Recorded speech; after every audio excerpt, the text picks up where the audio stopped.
Never ignore your shadow.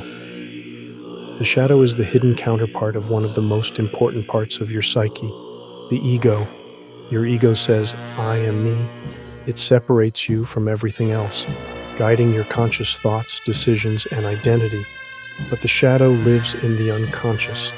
It holds everything you've suppressed, denied, or rejected, your impulses, fears, desires, and traits you refuse to see. It's not your enemy, but when ignored, it can control you without you even realizing it. Imagine this. You're in your house, cooking a delicious meal. A small piece of food slips to the floor. You think, "I'll clean it later." One dish left unwashed. One pile of clothes on the floor. One chore ignored. It seems harmless until the mess takes over the house. But with your shadow, it's worse, because here, the mess is invisible. Every rejection, every suppressed emotion, every unspoken truth gets swept into the basement of your unconscious mind. You think you've hidden it. You think you're in control. But the pressure builds in the dark. One day, without warning, it erupts. You sabotage your goals. You lash out at people you love. You break under the weight of emotions you don't understand. And the worst part, you don't even know why. We sweep away our anger, our shame, our jealousy, our wounds. We pretend they aren't there. But the shadow remembers. It waits. And when your guard is down, when you're exhausted, overwhelmed, or biting your tongue just to keep the peace, it erupts. It hijacks your emotions. It destroys relationships. It sabotages your deepest goals. Not because you're broken, but because the parts of you refuse to face are fighting for your attention. The shadow always finds a way out. You either face it consciously, or one day, it faces you. Picture a quiet student, always polite, never caused trouble, but years of bullying, years of humiliation, years of swallowing pain, until one day, something small, a joke, a rejection, a passing comment, cracks the dam. The calm, polite exterior vanishes. A violent eruption, lives shattered. Now he faces charges of grievous bodily harm, and the rest of his life behind bars, all because the shadow he ignored finally broke through. Case study 2. The priest. Even spiritual leaders are not immune. For centuries, priests have taken vows of celibacy, attempting to deny one of the most natural human drives. Many have preached against temptation, calling desire sinful, urging others to resist what they themselves carried inside. Picture one such priest, respected, trusted. For decades he was seen as holy. People came to him for guidance, forgiveness, salvation. But he was human. He had desires like anyone else. Desires he was taught to fear. So he buried them. He prayed them away. He convinced himself they didn't exist. But the shadow doesn't disappear through denial. It grows in the dark. Slowly, cracks began to show. Small compromises, lingering touches, rationalizations that it was nothing, each step tightening the shadow's grip, until one day he crossed a line that could never be undone. Courtrooms replaced churches, headlines replaced sermons, lives scarred forever, and all of it began not with evil intent, but with decades of denying his humanity. It has become when priests take vows of celibacy, they're not just committing to a lifestyle choice, they're entering a system where a core human drive, sexual energy, is expected to be denied, suppressed, or purified away. But here's the danger. Sexual energy doesn't vanish when suppressed. When buried in the unconscious, it mutates, twisting into obsession, compulsion, or even predation.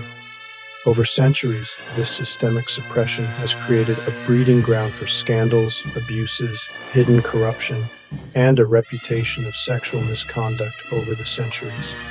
And these are just two stories. There are countless more. The shadow doesn't care who you are. No one is immune. Shadow projection, the silent destroyer.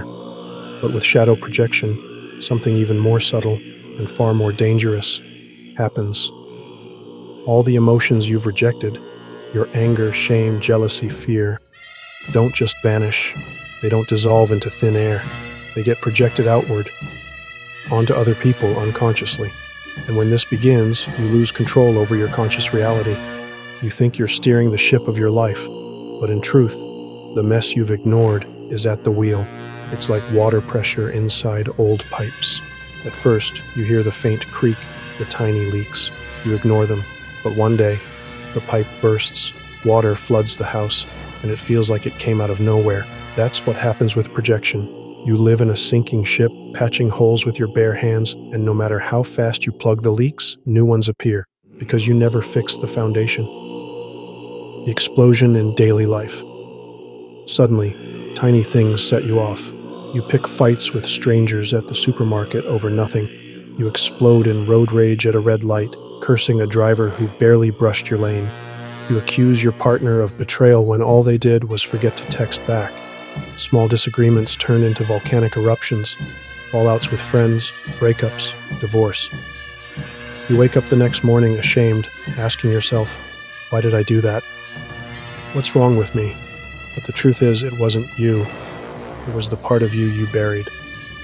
The shadow finally had its turn at the wheel.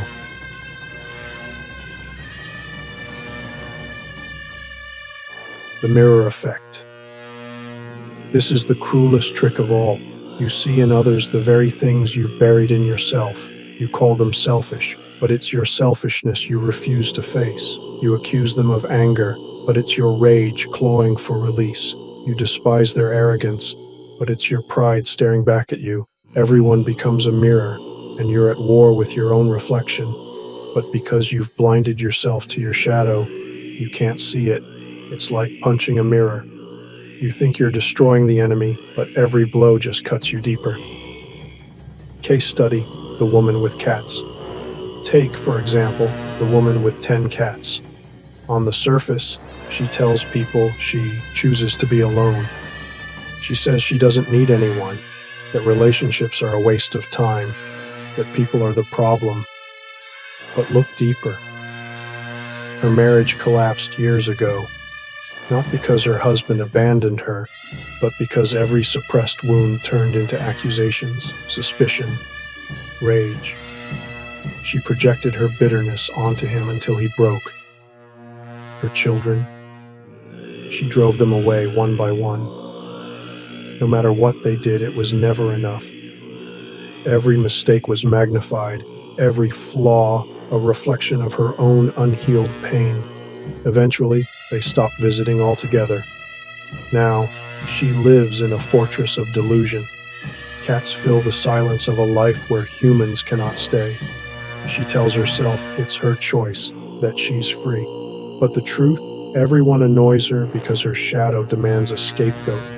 And when there's no one left, her shadow feeds on her own mind, whispering that she's the victim, the righteous one, the misunderstood. This is the most dangerous stage of the shadow, when delusion takes over, when the lies you've told yourself become the only truth you believe, when projection consumes you so completely that you can no longer distinguish reality from your own bitterness. And in that state, you can destroy every relationship you ever had, while convincing yourself you were right.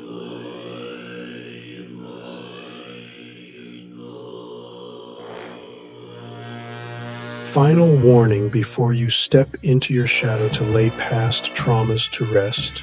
Carry a guiding light. Call it God, source, faith, hope, or meaning. Whatever is greater than yourself that you can hold on to. If you descend into your darkness without light, it's easy to get lost in nihilism. The shadow doesn't only wait, it watches. If you enter the abyss empty-handed, the abyss will welcome you, and it may not give you back.